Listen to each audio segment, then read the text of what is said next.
أعوذ بالله من الشيطان الرجيم. بسم الله الرحمن الرحيم. أم حسبت أن أصحاب الكهف والرقيم كانوا من آياتنا عجبا إذ أوى الفتية إلى الكهف فقالوا ربنا آتنا من لدنك رحمة وهيئ لنا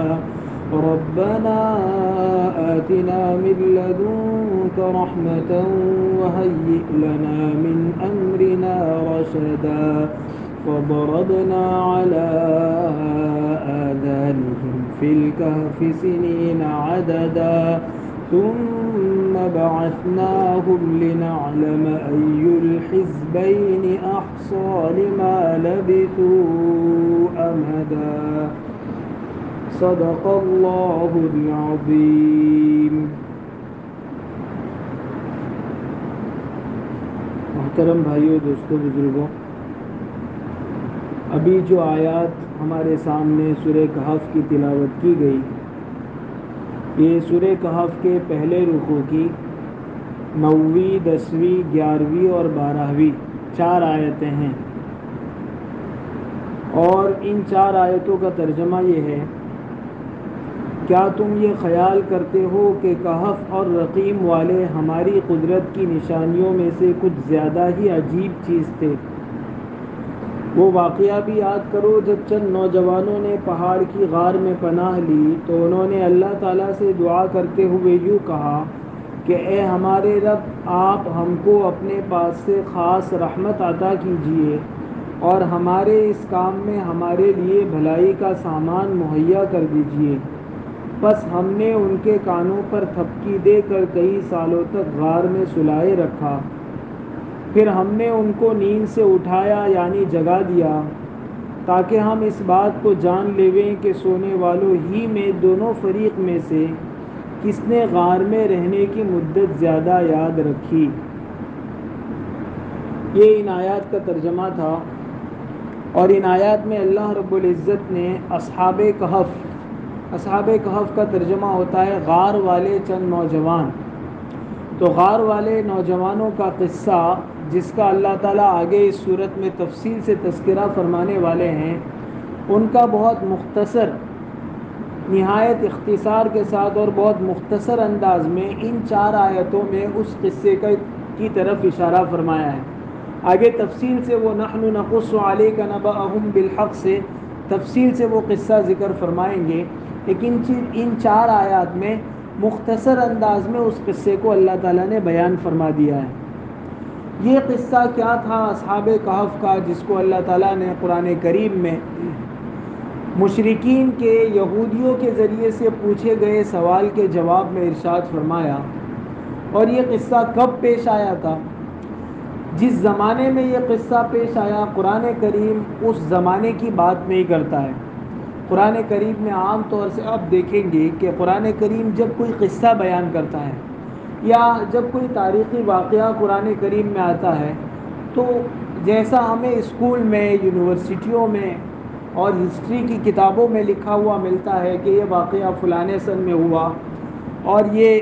اس وقت ہوا، ویسے قرآن کریم سن کی تعین نہیں کرتا، اس لیے کہ قرآن ہسٹری کی کتاب نہیں ہے، قرآن تاریخ کی کتاب نہیں ہے، قرآن قصے کہانی کی کتاب نہیں ہے، قرآن عبرت کی کتاب ہے، قرآن سبق حاصل کرنے کی کتاب ہے۔ اس لیے قرآن کسی بھی واقعے میں ساری چیزیں ذکر نہیں کرتا۔ بہت سی مرتبہ آپ محسوس کریں گے کہ قرآن کریم میں کوئی واقعہ شروع ہو رہا ہے، بیچ کا حصہ قرآن نے چھوڑ کر اخیر کا ذکر کر دیا، کبھی اخیر کا چھوڑ کر شروع کا ذکر کر دیا۔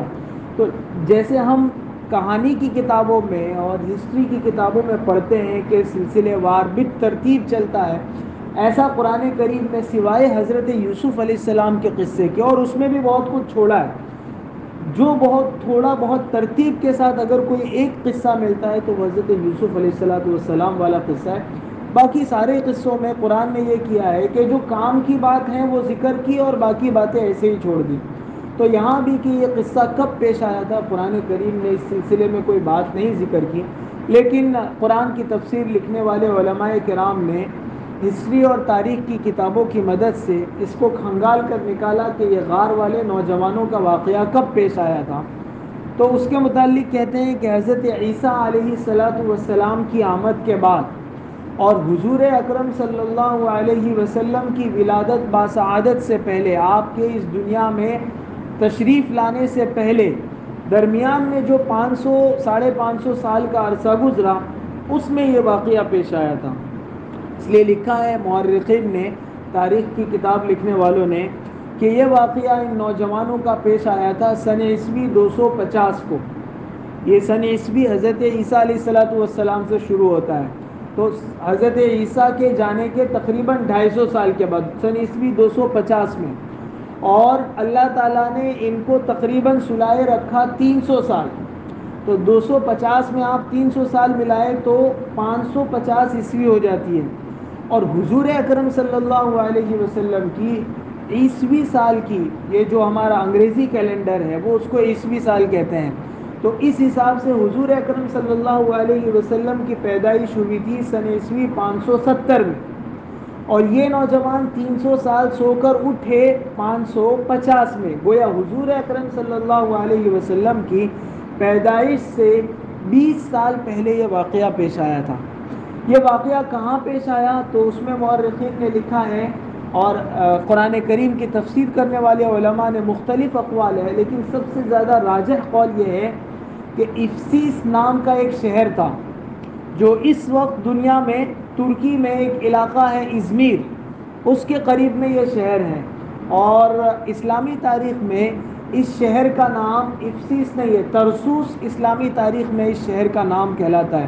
اور اس زمانے میں روم کی سلطنت میں تھا۔ آپ کو یاد ہوگا اس سے پہلے بھی ہمارے یہاں بات آئی ہے کہ جس زمانے میں حضور اکرم صلی اللہ علیہ وسلم کی پیدائش ہوئی، اس وقت دو بڑی بڑی طاقتیں دنیا میں حکومت کرتی تھی، ایک ایران کی تھی اور ایک روم کی۔ ایرانی لوگ آتش پرست تھے، آگ کو پوجتے تھے، مشرک تھے، اور روم کی سلطنت میں زیادہ تر جو بادشاہ رہے ہیں وہ حضرت عیسیٰ علیہ السلام کو فالو کرنے والے عیسائی اور کرسچن رہے ہیں۔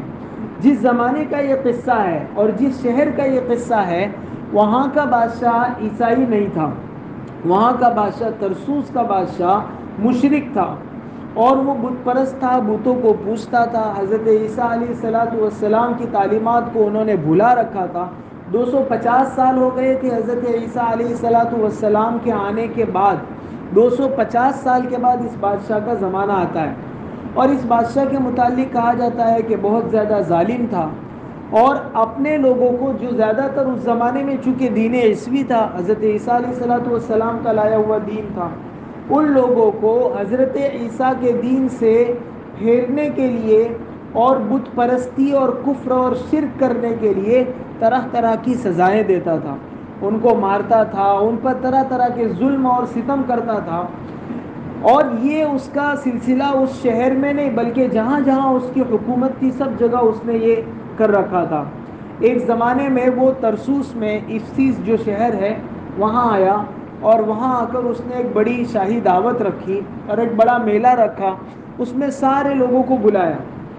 اور پھر وہاں جتنے لوگ آئے تھے سب سے اس نے یہ کہا کہ میرے سامنے سجدہ کرو یا اس بت کے سامنے سجدہ کرو۔ بعض روایات میں ہے کہ اس نے کہا کہ اس بت کے سامنے اپنے جانور کی بلی چڑھاؤ، اپنا جانور قربان کرو اس بت کے نام پہ۔ ظاہر ہے کہ اللہ کے سوا ہم کسی کے نام پہ قربان جانور نہیں کر سکتے ہیں، اللہ ہی کے نام پر جانور قربان کیا جا سکتا ہے، اور اللہ ہی کو سجدہ کیا جا سکتا ہے، عبادت والا کسی اور کو سجدہ نہیں کیا جا سکتا۔ تو ہر ایک کے سامنے یہ پیشکش تھی یا دھمکی تھی کہ اگر سجدہ کر لیا، جانور بلی کا اس پر چڑھا دیا اس بت پر، تو میں تمہیں چھوڑ دوں گا، اور اگر نہیں چڑھایا تو گردن مار دی جائے گی۔ اب میلے میں جتنے نوجوان اور جتنے لوگ آئے تھے، بہت سے لوگ بادشاہ کے ڈر کی وجہ سے اپنا عیسوی مذہب چھوڑ دیے۔ اس میلے میں شاہی گھرانے کے چند نوجوان تھے جن کی تعداد علماء نے 7 لکھی ہے، انہوں نے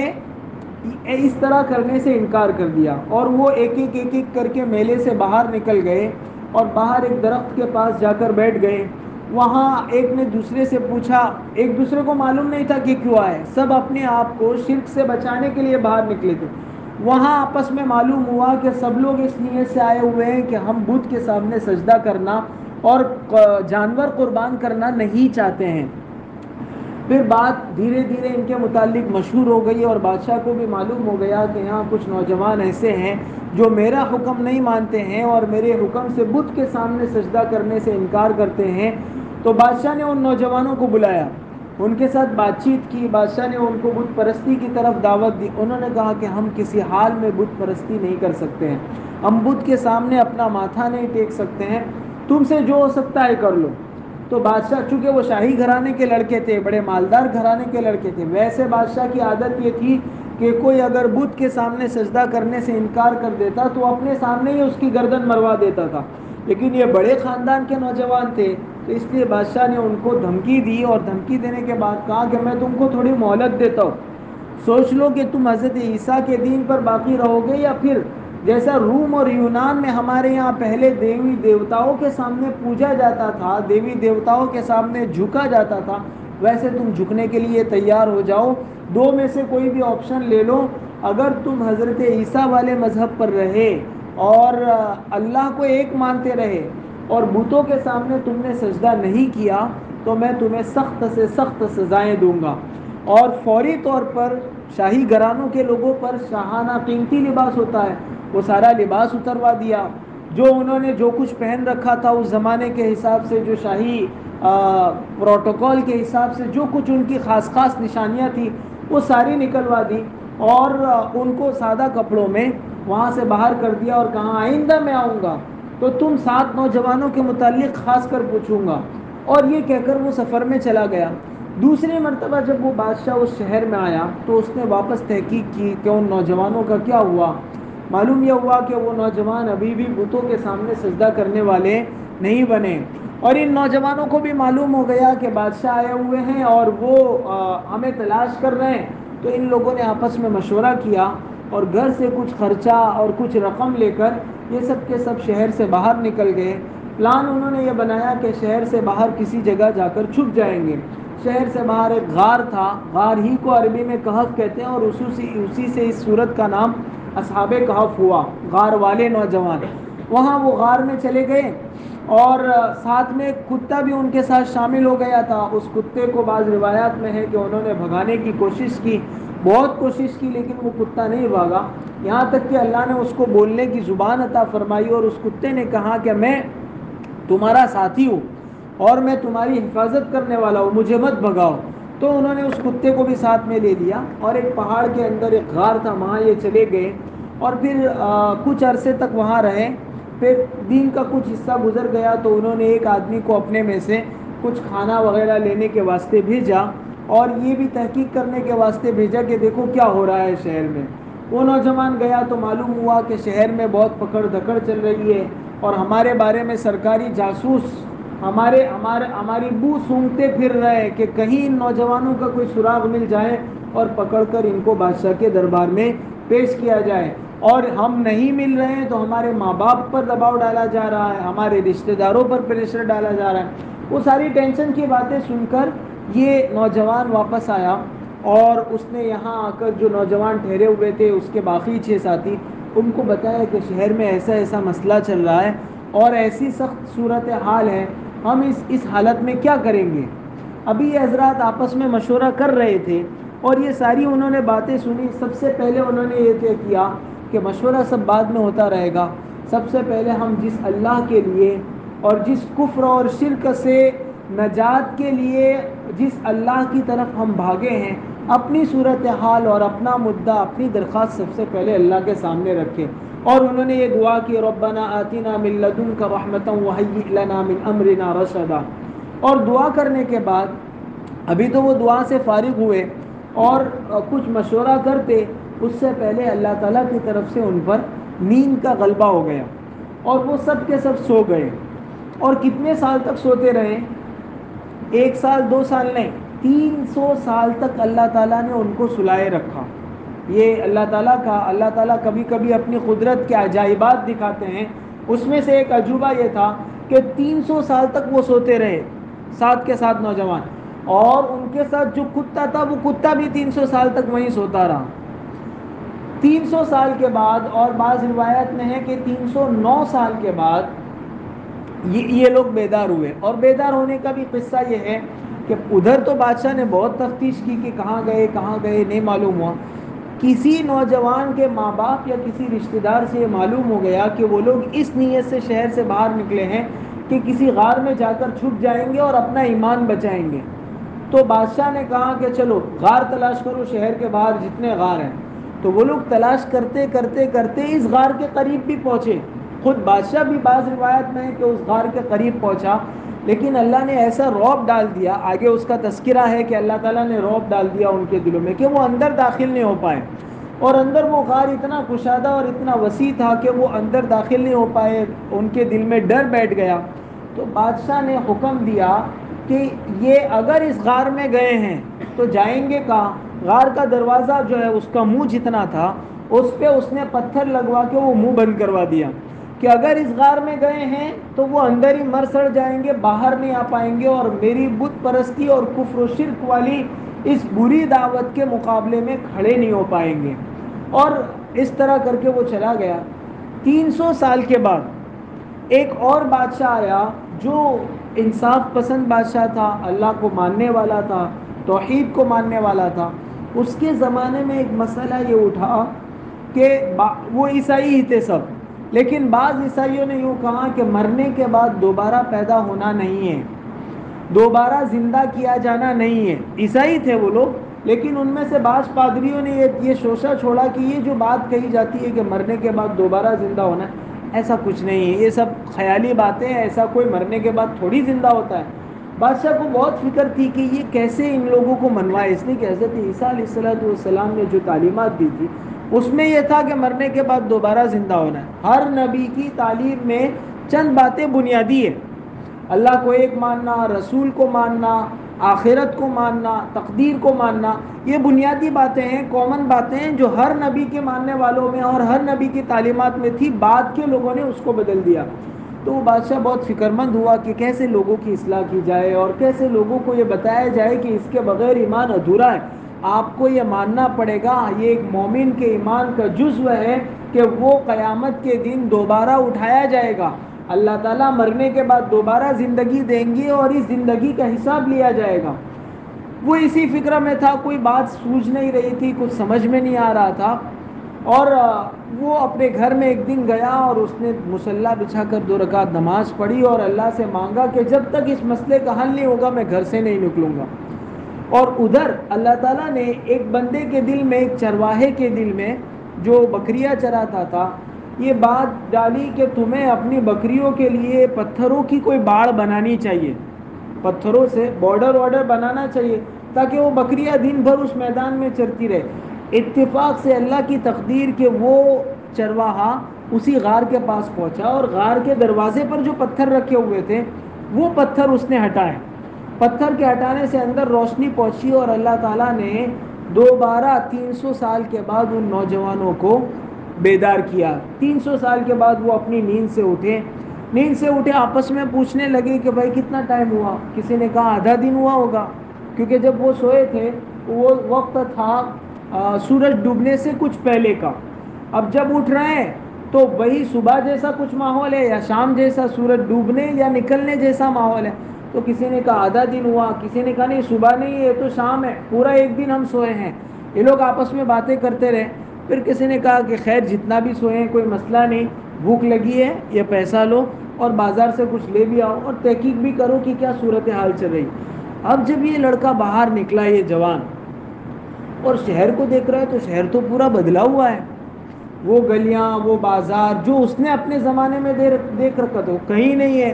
کوئی پہچان والا بھی نظر نہیں آ رہا ہے. اس کو خطرہ تھا کہ کوئی پہچان والا دکھے گا، پوچھے گا، پکڑ کر بادشاہ کے پاس لے جائے گا. تو بڑا وہ تعجب اس کو ہوا، کسی سے کچھ پوچھا نہیں، وہ سیدھا بازار میں گیا اور وہاں سے اس نے روٹی یا کھانے کا جو بھی خریدنا تھا وہ خریدنے کے لیے اس نے پیسے دیے. تو دکان والے نے اس کو اوپر سے نیچے تک دیکھا اور کہا کہ بیٹے یہ پیسے کہاں سے لائے تم؟ یہ تو فلانے بادشاہ کے زمانے کے پیسے ہیں، لگتا ہے کہ تم نے کہیں سے کوئی خزانہ چرایا ہے. کہا نہیں یہ تو ہمارے پیسے ہیں. اور کون سے 300 سال؟ اب یہ کوئی 300 سال نہیں، یہ تو ہمارا وہی زمانہ ہے. تو اس نے کہا کہ نہیں تم جھوٹ بول رہے ہو، اور اس نے اڑوس پڑوس کے بازار والے میں دکان والوں کو بلایا، سب جمع ہو گئے، اتنے میں پولیس کو بلا لیا گیا، اور یہ پورا معاملہ شہر کے جو دو بڑے افسران تھے اور اچھے نیک لوگ تھے ان تک یہ بات پہنچی، اور انہوں نے وہ سکے دیکھے، اس نوجوان سے پوچھا، نوجوان کو یہ تھا کہ ابھی میرے ماں باپ آئیں گے، لیکن وہاں تو کوئی نہیں تھا، لوگوں نے اس کو کہا کہ یہ تو 300 سال پھر اس نے وہ سارا قصہ سنایا کہ ہم لوگ اس طرح گئے تھے اور ایک بادشاہ تھا اور یہ نام تھا اس کا، دقیانوس نام لکھا ہے اردو کے تاریخ نگاروں نے اور ہماری جو کتابوں میں ہے، اور دقیانوس اس کا نام لکھا ہے، تو اس کا نام لیا نوجوان نے، تو لوگوں نے کہا کہ وہ بادشاہ تو گیا 300 سال ہو گئے، کتنی پرانی بات کر رہے ہیں آپ، جھوٹ بول رہے ہیں۔ پھر اس نے وہ جو افسران تھے ان کے سامنے سارا قصہ سنایا اور کہا کہ ہم لوگ اس طرح اپنے ایمان کی حفاظت کے لیے گئے تھے، پھر پتہ نہیں کیا ہوا، ہم سوئے، ہم سو کر اٹھے تو اب یہ لوگ بول رہے ہیں 300 سال ہو گئے۔ تو وہ چونکہ مسلمان لوگ تھے، موحد تھے، عیسائی تھے، لیکن اللہ کو ایک مانتے تھے، اللہ کے توحید پر ایمان رکھتے تھے، حضرت عیسیٰ کو نبی مانتے تھے، یہ دونوں بادشاہ کے درباری تھے، انہوں نے فوراً بادشاہ کو خط لکھا اور کہا کہ آپ فوراً ترسوس شہر میں آئیے، آپ جس مسئلے کے لیے آج کل پریشان ہیں نا کہ مرنے کے بعد دوبارہ زندہ کیا جانا، وہ اس مسئلے کا حل مل گیا ہے، اور قوم کو آپ بہت اچھا موقع ہے، دعوت دے سکتے ہیں کہ دیکھیے جو اللہ 300 سال نوجوانوں کو سلانے کے بعد اٹھانے پر قادر ہے، وہ اللہ مرنے کے بعد دوبارہ زندہ کرنے پر کیوں قادر نہیں ہے، تو اچھا موقع ہے، آپ تشریف لائیے۔ تو بادشاہ خود آیا، ان نوجوانوں سے ملا، اور اس نوجوان سے ملا، اس سے پوری داستان سنی، اس کو تسلی دی، کہا اب ہم توحید کے ماننے والے ہیں، یہاں کوئی تمہیں کچھ نہیں کہے گا۔ پھر اس نوجوان سے بادشاہ نے کہا کہ مجھے وہ غار بتاؤ جہاں تم لوگ گئے، تو وہ غار کے پاس لے گیا، وہ جو پتھر ہٹائے تھے وہاں غار کے پاس ایک پتھر پر کچھ ان کی زبان میں لکھا ہوا تھا، اتفاق سے کسی کی نظر پڑی، وہ پتھر اٹھایا تو اس پتھر پر یہ پوری ہسٹری لکھی ہوئی تھی، ان 7 نوجوانوں کے نام لکھے ہوئے تھے، اور یہ لکھا ہوا تھا کہ فلانے بادشاہ کے زمانے میں یہ لوگ غار میں چھپے تھے اور ایسا ایسا ہوا تھا، پھر پتہ نہیں وہ ملے نہیں ہیں اس کے بعد سے۔ اور ادھر بادشاہ نے بھی اپنے شاہی خزانے میں اپنے جو بادشاہوں کے یہاں روز کے حالات درج ہوتے ہیں، وہاں بادشاہ نے بھی لکھوایا تھا کہ یہ 7 نوجوان گمشدہ ہیں، یہ میرے بعد جس کو ملے وہ ملک کے سلطنت کے غدار اور باغی ہیں، ان کو پھانسی پر چڑھا دیا جائے۔ تو بادشاہ کو بھی معلوم تھا کہ پرانے زمانے میں کوئی 7 نوجوان گم ہو گئے، ادھر پتھر پہ وہ تحریر میں، یہ پتھر کی تحریر دراصل وہ جو دقیانوس بادشاہ تھا ظالم، اس کا ایک وزیر تھا جو اندر سے ایمان والا تھا، اس نے سوچا کہ میں ان لوگوں کی کچھ مدد نہیں کر سکتا، کم از کم ان کی ہسٹری تو لکھ کر رکھ دوں، آئندہ کوئی اور وہاں پہنچے گا تو ان کی مدد کرے گا۔ آج کل ہم لوگ دیکھنے جاتے ہیں جتنی تاریخی جگہوں پر، تو وہاں پتھر پر لکھا ہوا ہوتا ہے کہ اس کی ہسٹری یہ ہے، یہ فلانے زمانے میں یوں تھا وغیرہ، تو ایسا اس زمانے کے حساب سے اس نے ایک پتھر پر لکھ کر وہیں کہیں دبا دیا تھا جو ان لوگوں کو مل گیا، تو اور زیادہ ان کو یقین ہو گیا کہ یہ بات سچی ہے۔ بعض روایات میں ہے کہ یہ لڑکے نے کہا کہ آپ اتنی ساری بھیڑ اگر ایک ساتھ غار میں داخل ہو جائے گی تو میرے ساتھی دیکھ کر ڈر جائیں گے، تو پہلے میں ان کو جا کر پوری صورتحال بتاتا ہوں، ان کو نہیں معلوم ہے، وہ تو سمجھ رہے ایک دن ہوا، ان کو نہیں معلوم کہ وہ 300 سال تک سوتے رہیں، تو پہلے میں جا کر ان سے بات کرتا ہوں، پھر آپ لوگ اندر آنا۔ اور وہ بعض روایت میں کہ وہ اندر گیا اور گم ہو گیا، یعنی اللہ تعالیٰ نے ان سب کو واقعتاً موت دے دی اور اس کے بعد بادشاہ کی کسی سے ان لوگوں کی ملاقات نہیں ہوئی۔ اور بعض روایت میں ہے کہ اس نے اپنے ساتھیوں کو بتایا، بادشاہ کو اندر لایا، بادشاہ نے سب کے ساتھ جو ہے وہ ملاقات کی اور سب کو تسلی دی اور اپنے لیے دعا کروائی کہ تم بڑے نیک لوگ ہو، اللہ کی اتنی بڑی مدد تمہارے ساتھ رہی کہ صرف 7 ایمان والوں کے ایمان کو بچانے کے لیے اللہ نے تم کو 300 سال تک سلائے رکھا۔ اور پھر یہ کہا کہ آپ لوگ آ جاؤ شہر میں، اب شہر میں کوئی مسئلہ نہیں ہے، انہوں نے کہا کہ آپ جاؤ، ہم آتے ہیں، ہم تھوڑی دیر یہاں رہنا چاہتے ہیں، اور پھر اللہ نے ان کو اسی غار میں وفات دی۔ بعد میں لوگوں نے ان کی نعش وغیرہ کو تلاش کیا لیکن کچھ ملی نہیں، تو بادشاہ نے اس غار کے دروازے پر باہر کی طرف ایک مسجد بنوائی ان کے نام سے۔ یہ ان کا مختصر سا قصہ ہے، آگے اس قصے کی تفصیل بھی کہ وہ کیسے گئے، کیا ہوا، وہ اللہ تعالیٰ خود قرآن کریم میں وہ ساری تفاصیل آ رہی ہے، وہ کتنے تھے، کتا کون تھا، نام کیا تھا، کیسے گئے تھے، وہ ساری تفاصیل آ رہی ہے۔ ان 4 آیات میں صرف خلاصتاً اللہ تعالیٰ نے اس قصے کو ذکر فرمایا ہے، اور اس قصے میں پہلی آیت جو ابھی ذکر ہوئی ام حسبت ان اصحاب الکہف والرقیم کانوا من آیاتنا عجبا، اس کا ترجمہ یہ ہے کیا تم یہ خیال کرتے ہو کہ کہف اور رقیم والے ہماری قدرت کی نشانیوں میں سے کچھ زیادہ ہی عجیب چیز تھے۔ کہف یعنی غار، رقیم کا کیا مطلب ہے؟ تو بعض لوگوں نے کہا جس گاؤں کے یہ لوگ تھے اس گاؤں کا نام رقیب تھا، بعض نے کہا کہ جس پہاڑ میں تھے اس پہاڑ کا نام رقیب تھا، بعض علماء نے لکھا ہے کہ غار کا نام رقیب تھا، بعض نے کہا ہے کہ کتے کا نام رقیب تھا، اور بعض علماء نے اسی قول کو راجح قرار دیا ہے کہ وہ عربی میں رقیم کہتے ہیں لکھی ہوئی چیز کو، اور چونکہ یہ لوگ غار میں گئے تھے اور غار کے باہر ان کے متعلق لکھ دیا گیا تھا، اس لیے ان کو اصحاب رقیم اور اصحاب کہف کہتے ہیں۔ کہف یعنی غار والے، رقیم یعنی جن کے بارے میں کتبہ لکھ دیا گیا تھا کہ یہاں اس غار میں اس طرح کے نوجوان تھے۔ اچھا اس کتبے میں ان کے نام بھی لکھے ہوئے تھے کہ یہ اس نام کے نوجوان ہیں۔ جب وہ تحریر پڑھی گئی تو وہ نوجوان بولا کہ یہ تو میرا نام ہے، دوسرا بولا کہ یہ میرا نام ہے، تو واقعی وہ تحریر انہی کے بارے میں تھی اور سب کو یقین آ گیا، اور بادشاہ نے اس موقع سے پھر اپنی قوم کو جمع کر کے دعوت دی کہ تم نہ کہہ رہے تھے کہ اللہ مرنے کے بعد دوبارہ زندہ نہیں کرے گا، یہ 300 سال سو کر اٹھے ہیں، کس کو یقین آتا ہے؟ یہ اللہ کی قدرت ہے، اللہ جب 300 سال سونے کے بعد ان بندوں کو اٹھا سکتا ہے، اپنے بندوں کو، تو ہم کو اور تم کو مرنے کے بعد اللہ دوبارہ زندہ کیسے نہیں کر سکتا ہے؟ اور یہ واقعہ مکے والوں کے لیے یہ واقعہ بڑا نیا تھا، بڑا عجیب تھا، تو وہ یہ واقعہ سن کر تعجب کرتے تھے کہ 300 سال سو کر بھی کوئی کیسے اٹھ سکتا ہے؟ تو قرآن نے ان کو تنبیہ کی کہ کہف اور غار والوں کے قصے میں تم کو بہت تعجب لگتا ہے، کوئی تعجب کی بات نہیں ہے، اللہ کی قدرت میں ساری چیزیں تعجب کی ہے۔ یہ سوچو نا اتنا بڑا آسمان اللہ نے بغیر ستون کے کیسے کھڑا کیا، اور اتنے سالوں سے یہ آسمان ہے، اس میں کوئی پھٹن نہیں ہوئی، اس میں کوئی ٹوٹ پھوٹ نہیں ہوئی، اللہ نے یہ زمین بچھائی، اللہ نے پانی بنایا، اللہ نے یہ پہاڑ بنائے، تو اللہ کی قدرت کی نشانیوں میں سے کون سی نشانی ایسی نہیں ہے جس میں تعجب کی بات نہیں ہے؟ یہ تو تمہاری عقل اندھی ہو گئی کہ تم مکے والے بیچ پہاڑوں میں رہ کر بھی ان پہاڑوں سے عبرت حاصل نہیں کرتے، آسمان کے نیچے رہ کر، زمین کے اوپر رہ کر، اللہ کا گھر سامنے دیکھتے ہو پھر بھی عبرت حاصل نہیں کرتے، اور یہ اصحاب کہف کا قصہ سنایا تو تم یہ کہتے ہو بڑے تعجب کی بات ہے۔ اس میں کون سی تعجب کی بات ہے؟ اللہ کے لیے کوئی بعید نہیں ہے 300 سال تک سلائے رکھنا۔ ام حسبت ان اصحاب الکہف والرقیم کانوا من آیاتنا عجبا، کیا تم یہ خیال کرتے ہو کہ کہف اور رقیم والے ہماری قدرت کی نشانیوں میں سے کچھ زیادہ ہی عجیب چیز تھے؟ اذ اول الفتیۃ الی الکہف فقالوا ربنا آتنا من لدنک رحمۃ وہیئ لنا من امرنا رشدا،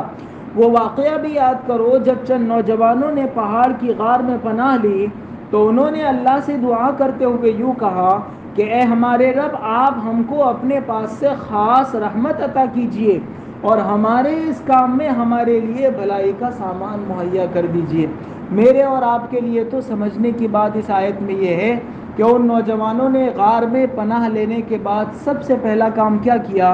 مشورہ بعد میں سب سے پہلا کام انہوں نے یہ کیا کہ پہلے اللہ سے دعا کرو کہ اپنا مسئلہ حل ہو جائے۔ اس سے یہ معلوم ہوا کہ جب بھی آدمی کسی مسئلے میں پھنس جائیں، پڑوسی کی مدد بعد میں لیں، گاؤں کے اچھے ذہین اور سمجھدار لوگوں کے پاس بعد میں جائیں، امام صاحب کے پاس بعد میں جا کر دعا کروائیں، سب سے پہلے خود مصلی بچھائیں، 2 رکعت نماز پڑھیں اور اللہ سے مانگیں۔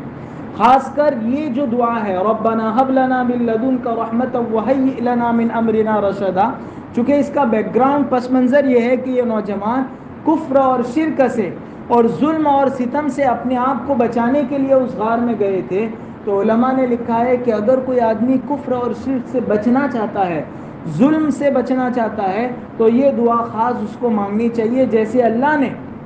کسی زمانے میں غار والے ان نوجوانوں کی یہ دعا قبول فرما لی، کیا بعید ہے کہ اللہ تعالی ہماری بھی یہ دعا قبول فرما لے۔ آج ہمارے ملک میں جو حالات ہے وہ حالات یہی ہے کہ ہم سب مسلمان اور ایمان والے اپنے آپ کو کفر اور شرک سے بچانے کے لیے، اپنی نسل کو کفر اور شرک سے بچانے کے لیے متفکر ہے، پریشان ہے، فکر کرتے ہیں ماں باپ کے کیا پتہ نہیں ہمارا تو گزر گیا لیکن ہماری نسلوں کا کیا ہوگا، جو روز اسکول میں کفر اور شرک پڑھ کے آتے ہیں، روز کوئی غلط بات اسلام کے خلاف سن کر آتے ہیں، تو یہ اس کا حل ہے کہ اپنی اولاد کو یہ دعا سکھلائی جائے اسکول بھیجتے وقت، اپنے بچوں کو یونیورسٹیاں بھیجتے وقت،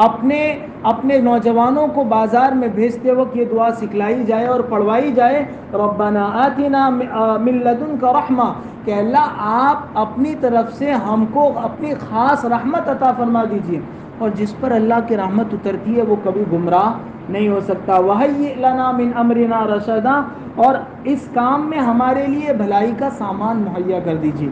ایک تو ہمارے لیے عبرت کی بات یہ ہے کہ جو آدمی اپنے آپ کو اور اپنی نسل کو کفر اور شرک سے اور ظلم اور ستم سے بچانا چاہتا ہے وہ اس دعا کا خاص اہتمام کرے، اس کو لکھ کر رکھ لے اپنی پرس میں، اپنے موبائل پہ، کہیں بھی لکھ کر رکھ لے، اور دن میں کم از کم ایک مرتبہ ضرور یہ دعا مانگے اور اپنی اولاد سے بھی اس دعا کو پڑھوائیں۔ انشاءاللہ جس طرح اللہ نے آج سے کئی سو سال پہلے 7 نوجوانوں کی یہ دعا قبول کر کے اللہ تعالیٰ نے ان کو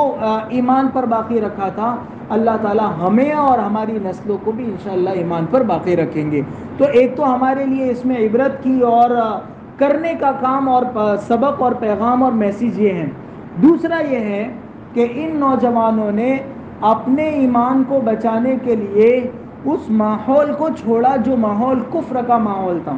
معلوم یہ ہوا کہ اگر آدمی پر کبھی دنیا اور دین کا ٹکراؤ ہو جائے اور دنیا غالب آنے لگے، ویسے اللہ نے منع نہیں کیا ہے دنیا میں رہنے کا،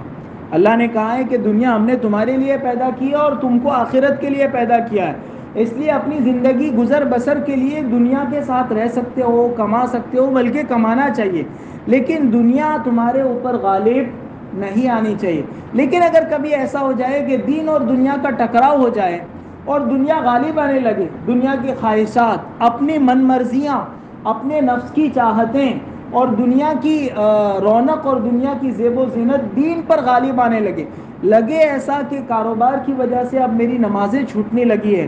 یونیورسٹی کی وجہ سے میری جمعے کی نماز کا مسئلہ ہو گیا، میری اس جاب کی وجہ سے میں روزہ نہیں رکھ سکتا ہوں، میری داڑھی کا مسئلہ ہو گیا، میرے ایمان کا مسئلہ ہو گیا، جب ٹکراؤ ہو جاوے دین اور دنیا میں تو کیا کرنا چاہیے؟ ان نوجوانوں کی طرح کرنا چاہیے کہ کچھ وقت کے لیے اس برے ماحول سے اپنے آپ کو الگ کر دو، چاہے جماعت میں چلے جاؤ، چاہے کسی بزرگ کی خدمت میں اعتکاف میں چلے جاؤ، چاہے کسی مدرسے میں چلے جاؤ، چاہے کسی اور دین کی جماعت میں چلے جاؤ، اپنے آپ کو اس ماحول سے دور کر کے نیکی والے ماحول میں ہمارے زمانے میں چونکہ یہی 2-4 شکلیں ہیں، اس لیے میں نے یہ کہا کہ جماعت، خانقاہ، مدرسہ، کسی بھی جگہ کسی بھی بزرگ کی صحبت میں بہرحال اپنے آپ کو اس غلط ماحول سے دور رکھنے کی کوشش کرے، جیسے ان نوجوانوں نے یہ کیا کہ اس شہر میں رہتے ہوئے یا تو ہم اپنی جان گنوا دیں گے یا پھر ہم اپنا ایمان گنوا دیں گے، آسان راستہ یہ ہے کہ شہر چھوڑو اور باہر نکلو۔ تو اگر کفر کے ماحول میں، گناہ کے ماحول میں آدمی رہتا ہے تو اس ماحول سے بچنے کا اس کے لیے بہت کم چانسز ہے، آسان راستہ یہ کہ وہ ماحول بدل دے، وہ ماحول چھوڑ دے تو اللہ تعالیٰ اس کی حفاظت فرما دیں گے۔ اور ایک تیسرا پیغام ہمیں اس سے یہ ملا کہ اللہ تعالیٰ نے ان نوجوانوں کو کیا کر دیا، بہت زیادہ ٹینشن تھا، بہت فکر تھی، تو اللہ تعالیٰ نے ان کو سلا دیا۔ اس سے بھی بعض علماء نے لکھا ہے کہ کبھی کبھی سو جانا بھی آدمی کو گناہوں سے بچانے کا ذریعہ بن جاتا ہے۔ آج جو نوجوان چوراہوں پر بیٹھے رہتے ہیں، گلیوں کے کناروں پر بیٹھے رہتے ہیں رات کو 2-2 بجے تک، وہ اکثر گناہوں میں مبتلا ہوتے ہیں، یا جو گھر جا کر سوتے نہیں ہیں، بستر پر جاگتے رہتے ہیں، وہ بھی گناہوں میں مبتلا ہو جاتے ہیں۔ اپنے آپ کو گناہوں سے بچانے کا آسان راستہ ایک یہ بھی ہے کہ آدمی سو جائے، اگر جلدی سو جائے گا صبح فجر میں اٹھنے کی توفیق ہوگی، یا آپ کو پتہ ہے کہ دوست لوگوں نے یہ پلان بنایا ہے کہ فلانی تاریخ کو دوپہر میں یا اس وقت میں ہم فلانا غلط کام کرنے کے لیے جائیں گے، مثلا ہم فلم دیکھنے کے لیے جائیں گے، آپ نے بھی ان کی ہاں میں ہاں ملا دیا ہے، آپ کی ٹکٹ بن گئی ہے، آپ نہیں جانا چاہتے ہیں، کسی کونے میں جا کر سو جائیے، گھر پہ وہ کٹائیں تو آپ کہہ دیجئے کہ بندہ سویا ہوا ہے۔ تو سونا بھی بہت سی مرتبہ آدمی کو گناہوں سے بچا دیتا ہے، تو سونا بھی اللہ کی ایک نعمت ہے، اس نعمت سے بھی اپنے آپ کو بچانا چاہیے۔ آدمی کیا کرتا ہے، رات بھر گناہوں میں رہتا ہے، 4-4:30 بجتے ہیں، اور جب ہوتا ہے کہ اب فجر کی اذان ہونے والی ہے تب وہ سو جاتا ہے۔ یعنی گناہ کر کے سوتا ہے، حالانکہ اللہ نے نیند اس لیے دی ہے کہ گناہ سے بچ کر آدمی سو جائے، تو اس لیے نیند بھی اپنے آپ کو گناہوں سے بچانے کا ایک ذریعہ اور واسطہ ہے۔ اور اللہ نے جس زمانے میں یہ قصہ اصحاب کہف والا سنایا مکے والوں کو، ساتھ میں اس میں ایمان والوں کے لیے بھی پیغام تھا۔ یہ ہجرت سے پہلے کا قصہ ہے، ابھی ہجرت ہوئی نہیں تھی، تو اسی میں اشارہ کر دیا تھا صحابہ کو کہ دیکھو جیسے یہ 7 نوجوان اپنا ایمان بچانے کے لیے اپنا شہر چھوڑ کر نکلے ہیں، تیار رہو، تمہارا بھی ٹائم آنے والا ہے، تمہیں بھی ایک دن ہجرت کر کے اپنا یہ عزیز شہر چھوڑ کر مدینہ جانا پڑے گا۔ تو اللہ نے ڈائریکٹ مدینہ جانے کا حکم نہیں دیا، پہلے مختلف واقعات سے اللہ نے صحابہ کا ذہن بنایا، اور یہ ذہن بن گیا، اس کے بعد پھر ہجرت کا حکم نازل ہوا۔ تو یہ قصہ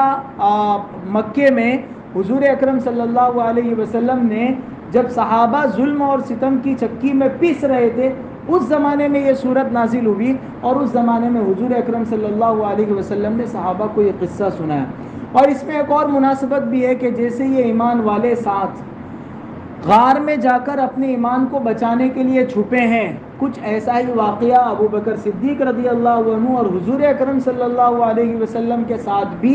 ہجرت کے، ابھی تک ہجرت ہوئی نہیں تھی، ہجرت کے موقع پر پیش آنے والا ہے۔ اور جیسے اس زمانے کا ظالم بادشاہ وہ ڈھونڈتے ڈھونڈتے غار کے دروازے تک پہنچا تھا اور اللہ نے رعب ڈال دیا، اندر نہیں داخل ہوئے، ویسے ہی حضور اکرم صلی اللہ علیہ وسلم کے ساتھ بھی ہونے والا ہے کہ اس زمانے کے کافروں کے سردار وہاں غار کے بالکل دروازے کے قریب پہنچ گئے تھے، اتنا پہنچ گئے تھے کہ حضرت ابوبکر یہاں بیٹھے بیٹھے ان کو دیکھ رہے تھے، ان کے پاؤں،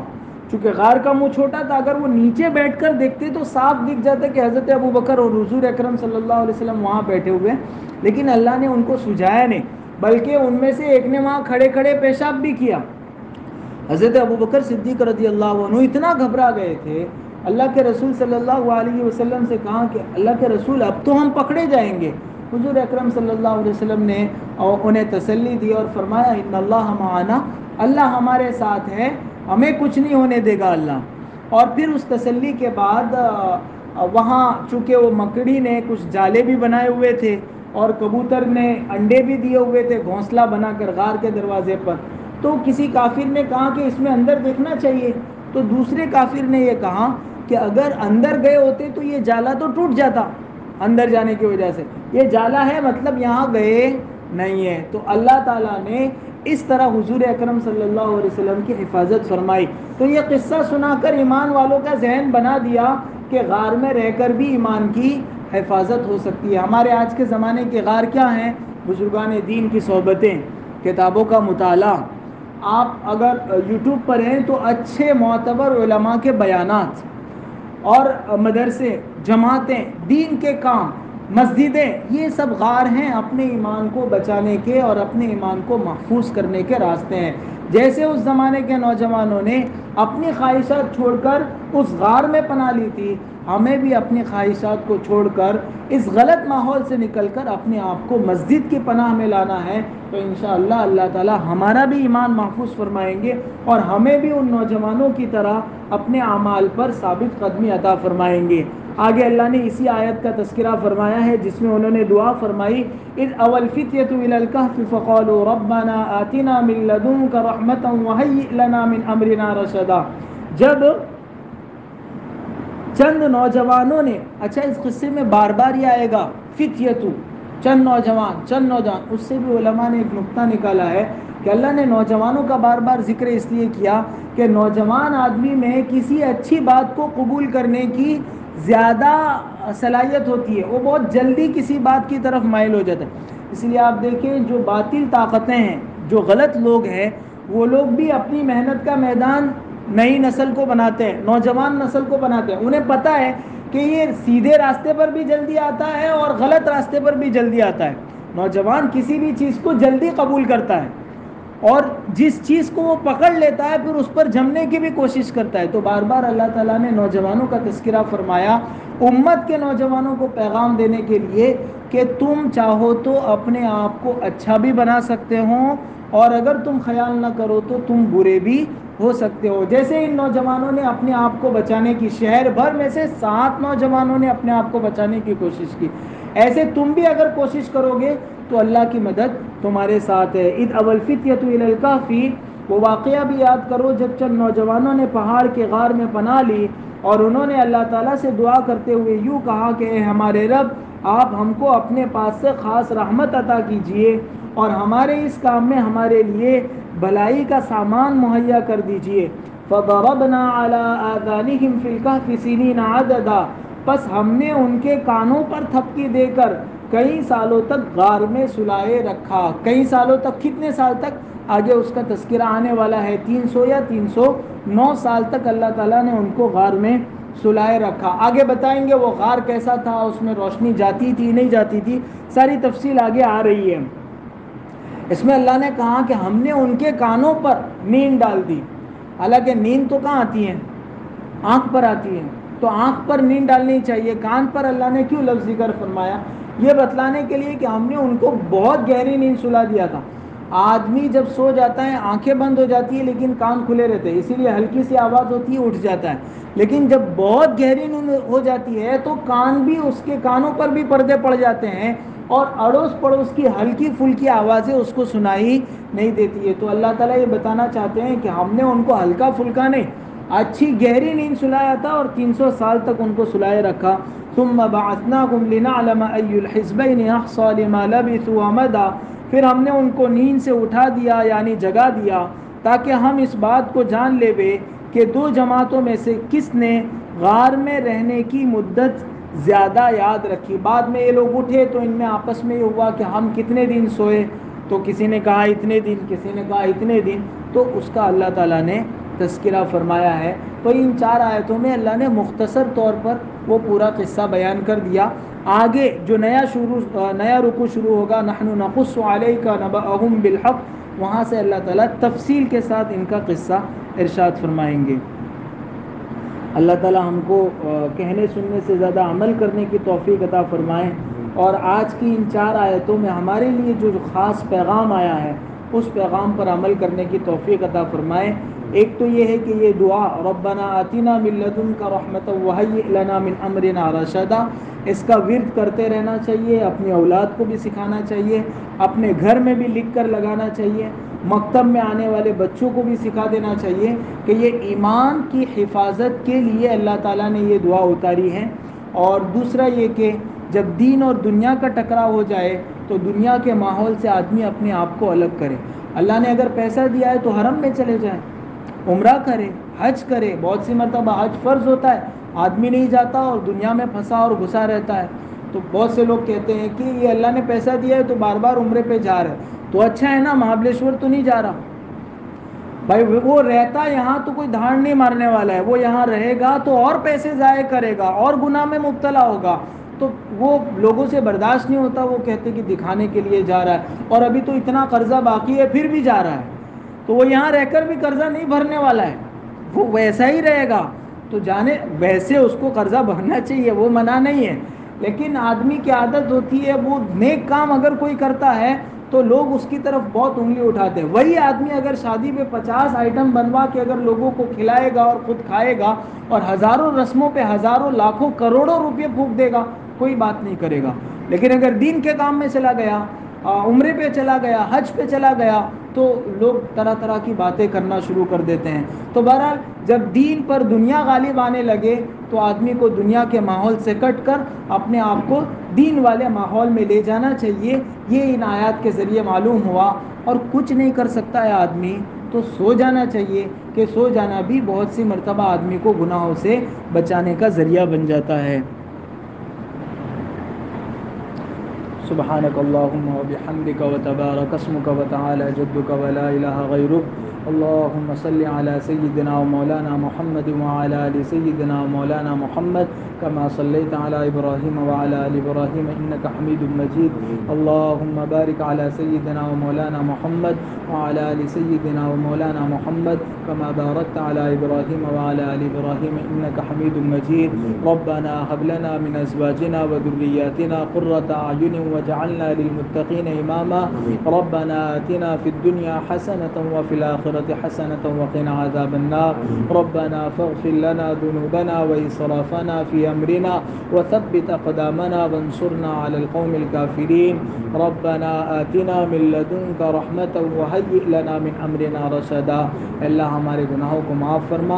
اللہ ہماری خطاؤں سے درگزر فرما اللہ ہمارے اور ہمارے آنے والی نسلوں کی ایمان کی حفاظت اور بقا کے فیصلے فرما اے اللہ اس مجلس میں آئی ہوئی باتوں پر ہمیں عمل کرنے کی توفیق عطا فرما اللہ نیکی والے ماحول میں رہنے کی اور برائیوں والے ماحول سے بچنے کی توفیق اور سعادت عطا فرما اے اللہ نیند کو بھی نعمت سمجھ کر اختیار کرنے کی توفیق عطا فرما اللہ جس وقت سونا پسند ہے اس وقت سلا دے اور جس وقت اٹھنا پسند ہے اللہ اس وقت اٹھا دے اے اللہ ہمیں فجر کے لیے روزوں کے لیے نیک کاموں کے لیے اے اللہ ہماری آنکھیں کھلوا دے اللہ ہمیں جلدی سونے کی توفیق عطا فرما اللہ ہمیں تیرے اور تیرے بندوں کے جتنے حقوق ہیں اللہ ان سارے حقوق کو ادا کرنے والا بنا اے اللہ ہمیں تیرا اور تیرے رسول اکرم صلی اللہ علیہ وسلم کا فرما بردار بنا اے اللہ ہمیں والدین کی خدمت کرنے والا بنا اے اللہ ہمیں جتنے حقوق آپ نے ہم پر عائد کیے ہیں اللہ ان سب حقوق کو ادا کرنے والا بنا حضور اکرم صلی اللہ علیہ وسلم کی ایک ایک سنت کو جان جان کر اپنی زندگی کے ہر شعبے میں جاری کرنے اور اپنانے کی توفیق اور سعادت عطا فرما اے اللہ بڑے مبارک دن اور بڑی مبارک راتیں چل رہی ہیں اے اللہ ان مبارک دنوں اور راتوں کو خوب وصول کرنے کی توفیق عطا فرما اے اللہ لغویات فضولیات اور گناہوں میں ضائع کرنے سے حفاظت فرما اے اللہ لغویات فضولیات اور گناہوں میں ضائع کرنے سے حفاظت فرما اے اللہ زیادہ سے زیادہ تسبیحات تلاوت ذکر اذکار دعا مناجات اے اللہ زیادہ سے زیادہ نیکیاں کر کے ان دنوں اور راتوں کو وصول کرنے کی توفیق اور سعادت عطا فرما اللہ ہمیں اور ہمارے گھر والوں کو نماز کا قائم کرنے والا بنا اللہ ہمارے گھروں کو تلاوت کے نور سے منور فرما اللہ ہمارے گھروں کو تلاوت کے نور سے منور فرما اللہ ہمارے دلوں کو اپنے ذکر سے آباد فرما اللہ ہمارے گھروں کو اپنے ذکر سے آباد فرما اللہ ہمارے گھروں کو ویران ہونے سے بچا لے اللہ ہماری مسجدوں کو آباد فرما ہمارے محلوں کو آباد فرما اللہ قربانی کا فریضہ آپ کی طرف سے ہم پر متوجہ ہوا ہے اللہ عافیت کے ساتھ جن جن لوگوں پر قربانی واجب ہے اللہ ان سب کو عافیت کے ساتھ قربانی کرنے والا بنا دے اللہ قربانی سے جو مقاصد اور جو منافع اے اللہ حاصل ہونے والے ہیں اور جو مقاصد ہیں اللہ وہ سارے مقاصد ہم سب کو عطا فرما اللہ قربانی کی برکتوں سے اللہ سارے اسلامی معاشرے کو اللہ بھرپور نفع حاصل کرنے کی توفیق عطا فرما اللہ قربانی کی برکت سے ہمارے ملک کے حالات کو اللہ پھیر دے اے اللہ چین اور سکون والے حالات دوبارہ ہمیں عطا فرما ہمارے آخرت کے جملہ امور کو اے اللہ ہمارے آخرت کی جملہ ضروریات کی تو اپنے خزانہ غیب سے کفالت فرما اللہ ہماری ساری ضرورتوں کو پوری فرما جو بیمار ہیں انہیں شفائے کامل عاجل مستمر عطا فرما جو مقروض ہیں ان کے قرضوں کی ادائیگی کی غیب سے شکلیں اور صورتیں پیدا فرما جو پریشان حال ہیں ان کی پریشانیوں کو دور فرما جو بیمار ہیں اللہ انہیں شفائے کامل عاجل مستمر عطا فرما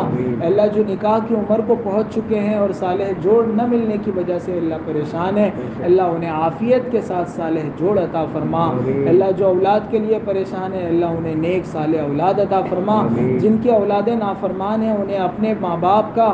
اور تیرا مطیع اور فرما بردار بنا کر ان کے ماں باپ کی آنکھیں ٹھنڈی فرما اے اللہ حضور اکرم صلی اللہ علیہ وسلم نے خیر کی لائن سے جتنی دعائیں مانگی اور بتلائی ہمیں اور پوری امت کو عطا فرما جن شرور سے پناہ چاہیے ان سے ہماری اور پوری امت کی حفاظت فرما محض اپنے فضل و کرم سے اور حضور پاک صلی اللہ علیہ وسلم کے صدقہ طفیل ہماری دعاؤں کو قبول فرما وصلی اللہ تعالی علی خیر خلقہ سیدنا و مولانا محمد و آلہ و اصحابہ اجمعین برحمتک یا ارحم الراحمین.